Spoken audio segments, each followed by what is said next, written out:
Hello and welcome to the Minutes Within the Mist, where we chase the full moon for cryptids, ghosts, and other mysteries.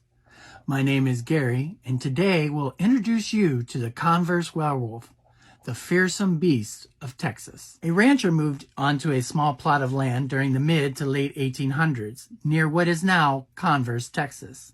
The man was a rugged sort, born of the wild and untamed West. He had been a military combat veteran in his youth and had moved to this area to put the horrors of the Civil War behind him.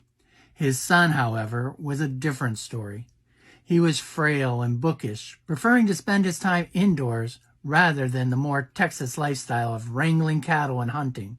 This frustrated the old rancher to no end, and he decided to make a man out of the boy. Therefore, one morning, he handed the boy a rifle and instructed him to go out hunting and shoot a deer for meat. He was confident that his son would take a liking to the sport and would prefer the more manly activity over all the studying and the reading. The boy was reluctant at first and attempted to find any number of excuses not to go. The old rancher, however, was adamant and soon watched his son make his way from the homestead to a section of the woods known as Skull Crossing. The boy returned empty-handed after a few hours and told his upset father that he had to leave the area out of fear. He had spotted a monster resembling a man, but also a wolf that was chasing after him.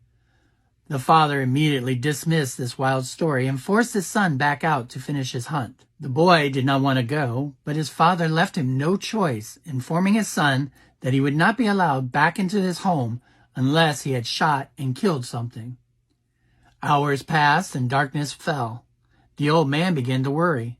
Deciding not to wait any longer, he rounded up some neighbors and they made their way towards the wooded area in search of the boy. Unfortunately, they discovered him, and they discovered a monstrous hairy creature hunched over the body. The men got off a few shots at the monster, but it escaped at lightning speed into the woods. The men that night described the creature as standing 8 to 9 feet tall, covered in dark hair or fur, and resembling both man and wolf.